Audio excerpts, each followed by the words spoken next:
नागपुर तेजी से बदल तो रहा है, पर सवाल यह है, शहर नक्की कुठे वाढते है, यानी शहर असल में किस दिशा में आगे बढ़ रहा है। तो चलिए आज इसी सवाल का जवाब ढूंढते हैं और समझते हैं नागपुर मेट्रो के अगले 100 किलोमीटर के प्लान को। लेकिन भविष्य की बात करने से पहले ये जानना जरूरी है कि आज हम कहाँ खड़े हैं, यानी अभी की मेट्रो कहाँ तक पहुँच चुकी है। आज की तारीख में नागपुर में करीब 38.2 किलोमीटर का मेट्रो नेटवर्क पूरी तरह से चालू है। और इस पूरे नेटवर्क पर 2 लाइनों में फैले हुए कुल 37 स्टेशंस लोगों के लिए काम कर रहे हैं। देखिए, इसकी नींव 2014 में रखी गई थी। 2019 में इसका पहला हिस्सा जनता के लिए खोला गया और लक्ष्य था कि 2026 तक फेज 1 की दोनों लाइनें, ऑरेंज और एक्वा, पूरी तरह से चालू हो जाएं। तो ये तो हुई फेज 1 की बात। अब आते हैं उस विस्तार पर जो शहर की आने वाली दिशा तय करेगा, यानी 43.8 किलोमीटर लंबे फेज 2 पर। अगर उत्तर की तरफ देखें तो ये विस्तार शहर को कन्हान से जोड़ेगा। ये एक महत्वपूर्ण औद्योगिक और आवासीय इलाका बनता जा रहा है। दक्षिण में ये लाइन सीधे बूटीबोड़ी MIDC तक जाएगी, जो शहर का सबसे बड़ा औद्योगिक केंद्र है और हजारों लोगों के रोजगार की जगह है। पूर्व की ओर मेट्रो ट्रांसपोर्ट नगर यानी कपासी तक पहुंचेगी। इससे शहर की लॉजिस्टिक्स और माल ढुलाई की व्यवस्था को काफी मजबूती मिलेगी। और पश्चिम में ये हिंगना को नेटवर्क से जोड़ेगी, जो एक और बड़ा औद्योगिक और शैक्षणिक हब है। तो आप देख सकते हैं ये चारों दिशाओं में एक बहुत सोचा समझा विस्तार है। अब इस बात पर जरा गौर कीजिए, फेज 2 का जो ये विस्तार है 43.8 किलोमीटर का, वो अपने आप में मौजूदा पूरे नेटवर्क से भी बड़ा है। इस विस्तार के तहत कुल 32 नए स्टेशन बनाने का प्लान है और इनमें से ज्यादातर जमीन के ऊपर यानी एलिवेटेड होंगे। और जो जानकारी है उसके हिसाब से इस पूरे फेज 2 के काम को 2027 तक पूरा करने का लक्ष्य रखा गया है।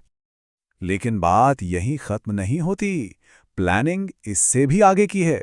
चलिए एक नज़र फेज 3 पर भी डालते हैं। अब फेज 3 के लिए जो है DPR तैयार किया जा रहा है।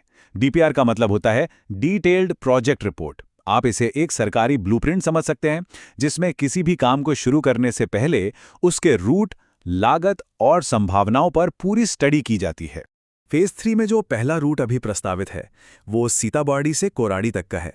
ये करीब 11.5 किलोमीटर यानी 11.5 किलोमीटर का होगा। हाँ, ये अभी भी प्लानिंग के काफ़ी शुरुआती दौर में है। अच्छा, ये सब तो हुई बड़ी बड़ी योजनाएं, लेकिन सबसे ज़रूरी सवाल, इसका और हमारा यानी आम लोगों के जीवन पर क्या असर पड़ेगा। रोज के सफर में देखें तो मेट्रो के फायदे एकदम साफ हैं। किराया काफी कम है, 5 रुपए से 55 रुपए के बीच।